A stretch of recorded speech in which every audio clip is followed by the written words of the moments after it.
Well, welcome and happy Tuesday, everyone. Josh is Severe Weather. I am an independent meteorologist in Raleigh, North Carolina. I appreciate you joining me here this evening. Well, winter looked like it was going to take a nice big break for us. It is coming back here over the next few weeks. Some interesting developments coming. And those of you in the mid Atlantic are already feeling it today, but more storms to come here in the coming days. So I'm going to talk about kind of what to expect, a larger scale view of the country, what is crossing the country, time frames, who's going to probably see some significant snow, who's maybe not, who's going to have some ice issues. But before I get to that, I do want to talk about what's going on in the tropics because I know some of you are joining from across the pond here. And we do, in fact, have a couple of threats to chat about here. So I'm going to show you that here as I share my screen. And appreciate you all joining me here. So you can see from Zoom Earth, we do have a series of storms in the Indian Ocean. Now, Vince looked very impressive a few days ago. It was actually up to almost Category 5. That is, in fact, weakening now over the cooler water. There's another system behind it that is no threat to land. But I want you to focus, if you're in Western Australia, on this system, which has quickly formed today, and that is Zelia, and is expected to strengthen and make landfall here in a couple of days near Port Hedland in Western Australia. And you can see on our satellite image, the system is getting better organized. It's not moving very quickly, kind of drifting south-southwestward. Here's the coast of Australia on the southern part of my screen. And the official forecast turns this into a more intense system with winds approaching 110 to 115 miles per hour. So it is expected to come onshore just to the west of Port Hedland, and that could produce some strong winds, especially on the western side of where it hits. But if you're in Port Hedland, this could affect you as well. So I'm going to continue to update you all on this breaking situation here. But fortunately, that's really it as far as what we have to talk about in the Indian Ocean. The Atlantic, of course, is quiet as you would expect, but it has warmed up. And you can see over the last 7 days, it's not just above average, but it is continuing to warm with respect to the average, especially off the coast of Louisiana, Mississippi, and Alabama. Now, this may mean absolutely nothing over the next few months, but obviously the warmer the waters get, the more we may have some concern for storms that could strengthen more rapidly in the summertime. We saw that, of course, last season. And overall, with the exception here of the East Coast, where it was a cold start to winter, much of the waters remain above average. So we're going to take a closer look at that in coming videos here, but I do want to talk about wintry weather here. So very cold temperatures are in place here from Montana all the way down to Colorado and northeastward into Wisconsin and Michigan. Dangerously cold, as it has been here for about half of the wintertime. The cold extends all the way down into Texas, into the Carolinas and Georgia. And you can see where our front is lined up here. If you look at Louisiana alone, it's 46 in Shreveport, 82 in Slidell. Mississippi, same deal. Texas, we have the 20s in the northern panhandle and the mid 80s down near the Rio Grande. And Florida is really the only place that can claim to spring-like temperatures statewide, as we have 70s in the panhandle, upper 60s in the northeast coast, and low to mid 80s across the southwestern portion of the state. So all in all, it's not brutally cold in the east at this point, but it's cold enough to support wintry precipitation. We're seeing that in Virginia, West Virginia, Maryland, and into the Delmarva here as our storm system continues to track slowly eastward here. You can see much of the country is cloudy with the exception of Florida and Southern Cal, and actually the Pac Northwest enjoying a sunny day here as well, but it will get more unsettled there as well. If you look at hazards here, you can see a very colorful picture across the map. This is not great for travel. Areas in pink are under a winter storm warning, and we have 3 separate storms where that is a concern. One across the California mountains, the second system stretching from Kansas into Wisconsin and Illinois, and the third system from southern Ohio and West Virginia on eastward into South Jersey and into the Delmarva Peninsula. And on the southern part of that, even though it's not snowing, we do have some icing concerns continuing over northwestern parts of North Carolina, the northern Piedmont, just to the north of Durham and Chapel Hill. So a pretty significant stretch of weather coming here over the coming days. And that's just the cold side of things. The warm side, if you want to call it warm, brings us the threat for very heavy rain and flash flooding.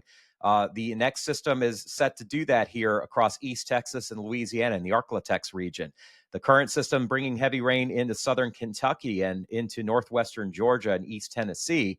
And then unfortunately in California, we need the rain, yes, but flood threat is going to pick up here in the next couple of days in southern Cal as well as across the Central Valley here as we are expecting the wind and the rain to pick up with our next system. And of course, that one's going to be one to watch here over the weekend in the Midwest, late in the weekend across the eastern seaboard.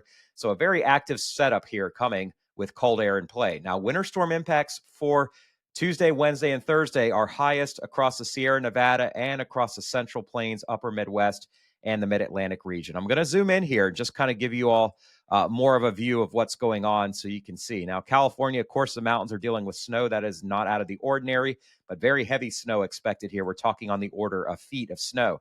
Across the central part of the country, we'll have some impacts in the Denver area, in the Cheyenne area, but heavier amounts of snow again for southern Nebraska, northern Kansas, northern Missouri. It's been a little while since we've had a big system.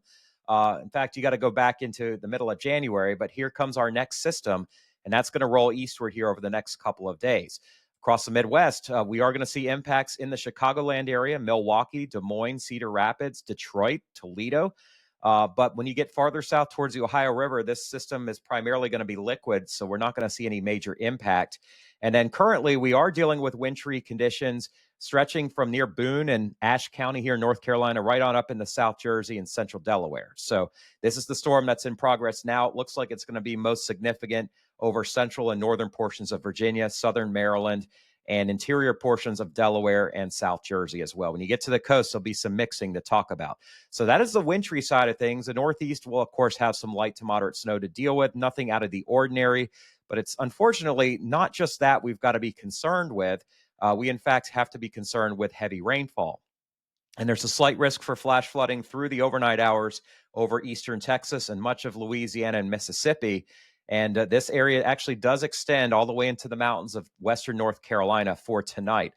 Tomorrow, we see that threat for heavy rain extending farther east and northeast into Virginia and southern West Virginia. The rain certainly is needed here, but it is going to hit areas that were affected by Helene. I've been talking about that for a few days now. And the Atlanta area, Birmingham, all the way down into central Louisiana has the risk for flooding. I want you to turn your attention to the West Coast. We have our next system moving onshore by Thursday morning, and there will be a marginal risk for flooding during the overnight hours. But unfortunately, that risk does climb significantly as we get into the day on Thursday. And zooming into California, you will see that the burn scars here are going to be in play here. Palisades and areas that have been hit really hard by the fires last month have a decent chance of seeing some flash flooding and mudslides again here. So we're going to get a little bit too much of a good thing, unfortunately, for these folks. Farther north into the Bay Area, we do have a risk for some flash flooding as well. I want to take you to the NAM model from Tropical Tidbits so we can time this out. Here's our first system extending into South Jersey and Delaware here this afternoon. Switching over to ice around the RVA area and Roanoke, switching to rain near the northern neck and over the eastern shore of Virginia and Maryland here. And it's going to be kind of back and forth in places like Rehoboth and Dewey Beach. We are going to see snow stretching all the way up into southern New England, New York City, and Long Island. Then that system kicks out of here by morning.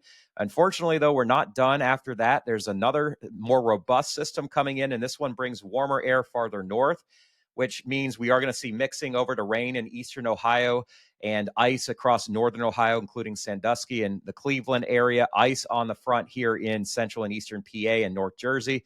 This is going to be a sloppy mess, but on the backside, it does go over to heavy snow around Detroit and across portions of Ontario and eventually up to Quebec as well.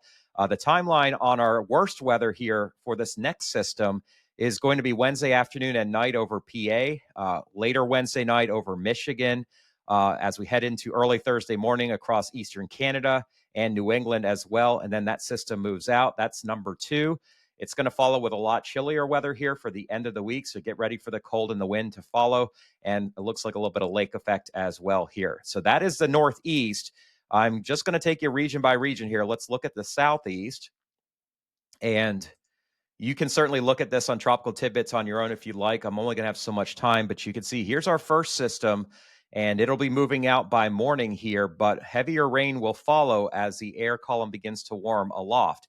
We're going to see heavy amounts of rain here during the overnight hours over East Texas and Louisiana. We're going to see this extending into the Tennessee Valley and into the Carolinas, and very heavy rain later tomorrow and tomorrow night over western North Carolina, western parts of Virginia, followed by a round of what could be severe weather here for Wednesday afternoon and especially Wednesday night across the deep south.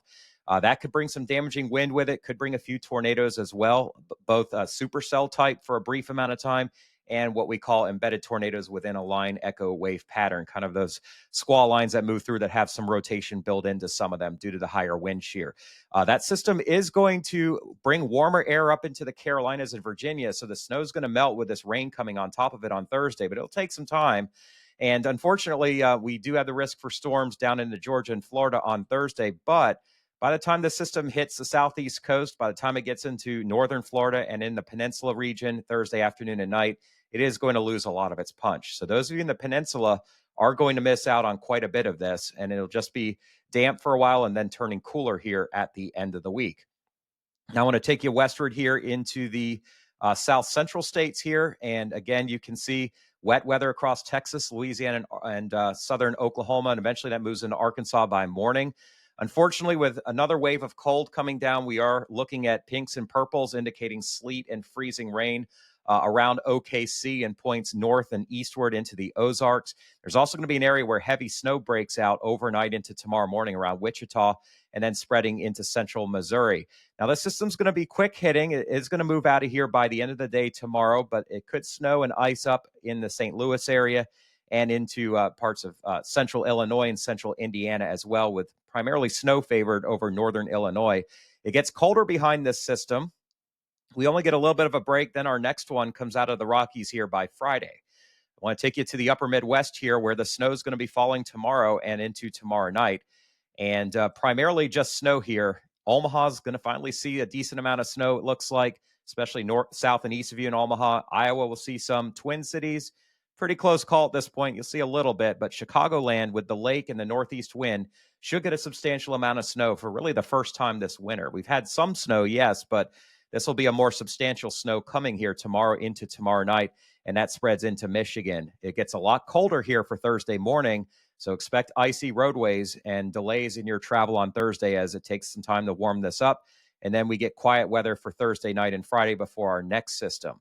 We're going to take you to the western United States finally here. And we are going to see, obviously, a pretty substantial system tracking through the Rockies into the plains overnight tomorrow. We're going to see some rain over southern Cal, but the next system is going to be a big one. And this one moves on shore here late tomorrow night in northern Cal. Very heavy rain for areas north of the Bay. And then eventually by morning on Thursday, very heavy rain across the central and south coast of California. And it will be snowing hard as well across the mountains. This storm system's not going to pack some very intense wind, but it will have very heavy rainfall rates. I do think we'll see some thunderstorms, maybe isolated severe weather in southern and central California near the coast. That would be sometime during the day, Thursday into Thursday afternoon. It'll snow around Seattle. Looks like Portland could see a little bit of light snow. And this will be a heavy inland snow event as we get to Thursday night and Friday as well. Now, in the longer range, that storm system is going to move into the plains here by the start of the weekend. We're going to see what we call overrunning with snow breaking out across the upper Midwest Friday evening. This moves across the lakes into the Northeast on Saturday. Then a second piece of energy follows, and low pressure is going to strengthen and move up near the Ohio and Tennessee River valleys here Saturday night. It's going to mean a couple of things. One, it's going to inject Gulf moisture into this colder air mass from Kansas over into western New York and northwest PA. And this could be a substantial snowstorm for northern Ohio and Indiana, maybe central Illinois and central Missouri. On the flip side, we've got a lot of rain coming to Kentucky, and I am concerned about flash flooding Saturday night, Sunday morning in Kentucky. And then the third threat from this is going to be severe weather farther south. We do have a strong trough dropping down into a warm and rich moisture environment, and this could produce significant severe weather Saturday night as it moves through places like Louisiana, Mississippi, Alabama, and even southern Tennessee. It'll lose punch when it gets to the East Coast on Sunday, but as it tracks up here, we could see substantial snow over upstate New York, northwestern PA, the lower lakes, up into New England. Could be an ice storm for some of the Maritimes and interior northern New England. And then the weather pattern continues to stay cold and unsettled, and maybe a threat for more snow and maybe even wintry weather farther south again into Virginia and possibly the Carolinas later next week. So we are in for quite a stretch of weather here. But if you are on the Gulf Coast and if you're in Florida, you don't really participate in this winter. We've got to deal with spring severe weather, unfortunately, late winter, early spring type severe weather. If you look at the MJO, this is the Madden-Julian oscillation. I'm going to show you what's going on here. So if we looked at forecasts a few weeks ago, we didn't see this kind of pronounced cooling, but now we're in a phase 8 here as we get into next week or this weekend and beyond, and then phase 1 after that. These are cold phases for the United States. Warm phases are 5 and 6, but we are heading into colder phases here as we are allowed to get some Arctic air to blast down into the country here. So even though it's going to be a struggle to get wintry weather down all the way to the Gulf states, it is going to get colder. And we definitely have some opportunities for that cold to interact with the moisture. But all the way to the Gulf, unlike last month, I don't think we're going to see that opportunity for wintry weather. In fact, you can see we go back and forth here this weekend, followed by a more substantial and larger scale amount of cold that comes down next week. And that sticks around for a while. But if you're in Florida, you're only going to feel kind of some fringe effects from this cold. In fact, it should warm back up here the final week of Florida. You can see the southeast will be chilly. So winter's not fully done yet, but it is a lot of back and forth over the southeastern United States. But we definitely have some significant cold coming down into the central and eventually eastern United States. And that chill is going to stick around, it looks like, through the end of February and probably on into the start of the month of March. Here's the possibility of freezing temperatures, very high for more than half the country. And you can see here Friday is going to be a cold start all the way down to the I-20 corridor. It does bounce back here over the weekend, but then we see even more cold coming down later next week with the potential for freezing temperatures into northern Florida, into the Houston and New Orleans areas here by the end of next week before temperatures do begin to relax some and we see some moderation the following week. That is the freezing line. Let's look at the dangerous cold, 10 degrees or colder. You can see, I'm sorry, we jumped to the 18Z. Let me take you back to the 12. You can see here that a lot of the country after the snow falls is going to stay cold for a long time here this weekend and beyond. We see most of the Northeast at or below 10 degrees, with the exception of right along 95 and the coastal sections. We see the threat for single digits and teens down to Oklahoma and Arkansas. We see that into the Ohio River Valley and West Virginia. And it's going to be for several days here before we do start to thaw out here the weekend after next, around the 22nd and 23rd. So keep that in mind here, a long stretch of cold coming. As we look at snow potential, this is a blend of every model. Here's our first storm. Here's our next storm system. And then here comes the one behind it. And over the next 10 days, we're talking some very significant amounts of snow. And I'm going to zoom in on some of these regions for you all to be able to see a little bit more here. Now, in the mid-Atlantic area, most of our storm is today. Most of our snow is coming today, and then we see a lot less as that warmer air makes its way up the East Coast. But where that warm air hits the cold and where the moisture is in place, we're going to see substantial snow over New England. You can see much of the Great Lakes region to the northeast gets more than a foot of snow in the next 10 days. We also see this back across Iowa and Nebraska, northern parts of Missouri and Illinois. Chicagoland could pick up well over a foot of snow in these next few storms. Same goes for lower Michigan. And northern Ohio, eastern Ohio, while we have been in a snow hole, the next system's not going to really do it, but I think the one after it gives us a better chance. And then next week after that, we even have a better chance. You'll see, yes, some of the models are showing or hinting at maybe a slight risk for something down into the south. But at this point, I think if you're south of I-40, you really don't have a great chance of seeing significant snow. Looking back to the Rockies, this is going to be great for the ski areas. This will be pretty good for the Central Plains. Ironically, it'll be too cold to snow for the most part in North Dakota and Minnesota. You got to get farther south where the moisture is going to be in play.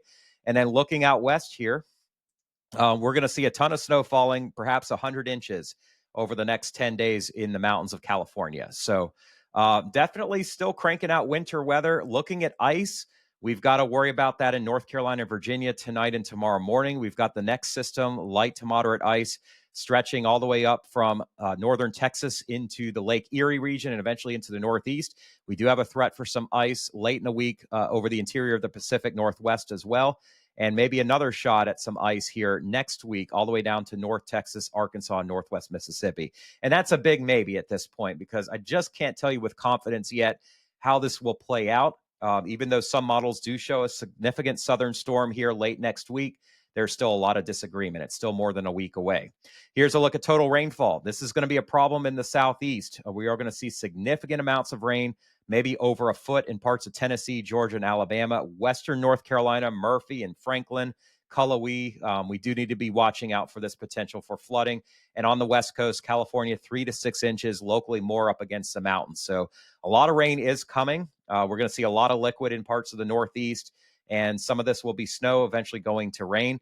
We are not expecting much, though, across the interior Southwest or the North Central Plains. And South Florida looks like it's going to be a great time to visit, with just small chances for rain over the next 10 days or so. Over the next 60 hours, here's how much snow is expected from the NAM model. Heaviest amounts, aside from Canada and northern Maine, will be stretching from near Harrisonburg and Stanton over to about Prince William County and Fairfax County. Generally speaking, 7 to maybe 10 inches of snow. Parts of eastern Maryland and southern Delaware could see several inches here as well, less when we get up into Jersey and Pennsylvania. That is the next 60 hours. I do want to take you to the Midwest here and show you what's coming up into the Ohio Valley. And you can see not a lot for northern Ohio, central Indiana, southern Illinois. More substantial amounts, though, 6 to 8 inches in the Missouri Valley. I'm going to show you the Great Lakes here. Just hang tight. And this next system has a potential to drop more than 6 inches in the Chicagoland area. We're going to have to wait and see, but it's going to be close, and maybe up to 10 or even 12 inches here in the thumb of Michigan. You can see here as well, Twin Cities could see a bit, several inches over northern Iowa, and it's going to be a very well-defined system. But the question mark is going to be how far north, how far south does that snow actually get? Looking across the central United States here, Denver's really not going to see much out of this, maybe an inch or two, but snow does pick up once we get to the high plains here, up to 10 inches expected in western Kansas, a little bit in northern Oklahoma and the northern panhandle of Texas. And I showed you all the west, but we'll zoom in here to California again to show you that amounts here could top 70 inches in the next 60 hours. So over an inch an hour rates, probably 3 inches an hour during the height of this system across the Sierra Nevada. We have a slight risk for severe weather tomorrow. It includes Baton Rouge, Lafayette, Jackson, Meridian, Harrisonburg, or Hattiesburg. Sorry, not Harrisonburg. Hattiesburg, Gulfport, Slidell, New Orleans, Birmingham, Montgomery, Selma, Tuscaloosa, even into the southwest side of Atlanta and Columbus, Georgia. We have a marginal risk a little farther down to the Florida Panhandle as well. And there will be a potential for a few tornadoes here towards the nighttime hours across this region. Got about a 5% chance here. Hail is not really going to be a big threat at this point. There will be severe wind as well with our next system. As we take a look here at the tornado parameters, they're not great yet, but as we get later into tomorrow with enough sunshine, we do start to see some parameters here in place around Louisiana, and those extend into Mississippi and Alabama later in the evening and even overnight into western Florida and western Georgia. So there will still be a threat for a few embedded tornadoes near and to the east of Montgomery, Auburn, Opelika, those areas, all the way down to Dothan here during the overnight hours tomorrow night. As the system moves east, it is going to lose a lot of that wind shear and potential for tornadoes. The parameters are pretty low down here despite the wind shear for Thursday, so I don't think we need to be too worried about that. And you can see here on our expected satellite, there's going to be a warm sector here where the sun does help aid in these storms developing, but not until about 6 or 7 o'clock in the evening. You can kind of see some supercells here lined up near Baton Rouge and Port Allen. We also see some lined up in eastern parts of Mississippi. And these will continue to blossom here later tomorrow evening and into the overnight hours. And then the system does lose its punch some as it gets east Thursday into Florida, Georgia, and the Carolinas. So that is our first system. We've got another one behind it we need to be concerned about. That will start on Saturday back in the Arklatex. A lot of lightning and rain expected. Then you'll see it spreads eastward Saturday night into some of the same areas. And we do as well have a risk for some severe weather as we get to Saturday afternoon and Saturday night. And that area is very similar again. And there's a possibility here this system could be a little bit worse, could be more robust, and could produce a few more stronger tornadoes with it. We're going to have to wait and see on that. But the area I am concerned about would be in your typical Dixie Alley region here from Louisiana into Alabama and maybe even towards the Tennessee border. So that's what we'll be watching for you all here in the coming days. But that's all I've got to share with you today. Got to get back to the family and appreciate everybody's time. I hope you learned something today. I hope everybody takes this weather seriously, and I hope you all get out of it just fine. I do want to end this video with a word of encouragement. As a Christian man, I want to give thanks to where thanks is due. Even though I am a meteorologist and I'm a dad and I'm a salesperson in my life, first and foremost, I am a Christ follower, and I give all the honor and glory to my Lord and Savior, Jesus Christ. Psalm 136, oh, give thanks to the Lord, for he is good, for his mercy endures forever. Oh, give thanks to the God of gods, for his mercy endures forever. Oh, give thanks to the Lord of lords, for his mercy endures forever.